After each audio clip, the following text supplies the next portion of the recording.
Much. So ఇప్పుడు సాయిరామ్ అసలు pure talent, రీల్స్లో వాటన్నిటిలో మొదలుపెట్టాడు. నిజంగా ఏదో పెట్టుకుంటాడు, అది పెట్టుకుంటాడు, నవ్విస్తాడు, ఎంటర్టైన్ చేస్తాడు. మొత్తం మీద ఫుల్ ఎంజాయ్ చేసాం. అండ్ ఒక మంచి పాత్ర కూడా మీకు వెబ్ సిరీస్లో ఎట్లా అనిపించింది వర్కింగ్? ఇంత అందరికి నమస్తే. First of all hi hi hi. So మా ఫస్ట్ థింగ్ మా సిరీస్ గురించి చెప్పాలి. మా శ్రీకాంత్ రెడ్డి పల్లె డైరెక్టర్ అన్న నాకు ఆఫ్టర్ 90s తర్వాత పిలిచి చెప్పిండి కథ, చెప్పి ఇట్లా ఉంటుందని క్యారెక్టర్ అన్న. దెన్ నేను ఆ స్టోరీ అంతా చదివిన తర్వాత అది నాకు రిలేటెడ్లా ఉంది, ఇది నా క్యారెక్టర్ అన్న తర్వాత అన్న ఒకటి చెప్పిండు, నువ్వు దీన్ని నమ్మురా, దీన్ని నమ్మిన తర్వాత నీకు మంచి పేరు వస్తుంది, మంచి సిరీస్ అయితే రా అని చాలా సపోర్టివ్గా ఉండే. అండ్ మా ఇంకొక థ్యాంక్స్ ఏంటంటే మా ఎంఎన్ఓపి మా మేడారం నవీన్ అన్నకి. ఆఫ్టర్ 90s తర్వాత నాకు ఇట్లా ఒక టర్న్ అయిపోయింది. దాని తర్వాత మనకు సిరీస్ ఛాన్సెస్ కానీ మన మూవీ ఛాన్సెస్ కానీ అట్లా చాలా వచ్చి ఉండే. దాంట్లో మా హోమ్ టౌన్ కూడా ఒకటి. అండ్ స్పెషల్ థ్యాంక్స్ వచ్చేసి మా ఆదిత్య హాసన్, మా director 90s director Aditya Haasan అన్న కూడా థ్యాంక్ యూ సో మచ్ అన్న. దెన్ 90s నుంచే నాకు ఇవన్నీ స్టార్ట్ అవ్వడం. నెక్స్ట్ హోమ్ టౌన్ నుంచి నేను చూస్తున్నా. అండ్ మా కో యాక్టర్స్ మా ప్రజ్వల్ కానీ మా మామ అనురుద్ మామ కానీ నిజంగా సింక్లో ఉంటారు మన వాళ్ళు ఇద్దరు. నేను అంతగా ఫన్ చేయడం కారణం మెయిన్ రీజన్ వీళ్ళిద్దరే.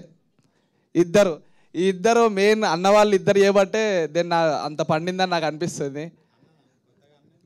అంటే పెద్దన్న పిలుస్తున్నాను మంచిగా. అండ్ మా ఆని గురించి చెప్తున్నా చాలా ప్యూర్ ఉంటుంది అసలు ఆని. నేను ఫస్ట్ చూసినప్పుడు మాట్లాడదో అనుకున్నా, కానీ చాలా ప్యూర్ పర్సన్. ఎంత సాఫ్ట్ ఉంటుంది అంత సాఫ్ట్ ఉంటుంది. అండ్ శ్రావ్యతో వర్క్ చేసినందుకు కూడా నాకు చాలా హ్యాపీగా ఉంది. కాదు, వాయిస్ నెమ్మదిగా అయిపోయింది ఏంటి? శ్రావ్య అందరూ యానీతో వర్క్ చేస్తే బాగుంది, అదే శ్రావ్య దగ్గరికి వచ్చినప్పుడు అందరూ కామ్ అయిపోతున్నారు. కొంచెం టెన్షన్ అవుతుంది వచ్చేప్పుడు. అండ్ శ్రావ్యతో వర్క్ చేసినప్పుడు నాకు చాలా బాగుండే. చిన్నపిల్ల కానీ చాలా మెచ్యూర్ తను. అండ్ మా రాజీవ్ సార్ గురించి చెప్పాలి. రాజీవ్ సార్తో మాట్లాడినప్పుడు ఫస్ట్ భయపడి ఉండే నేను, సార్ ఏమన్నా అనుకుంటారో అని. అది నెక్స్ట్ డే నుంచి అలవాటాను. ఒక సార్ నమస్తే సార్ ఏం కూడా సార్ అని ఇట్లా అలవాటు అయిపోయింది. నిజంగా thank you so much sir.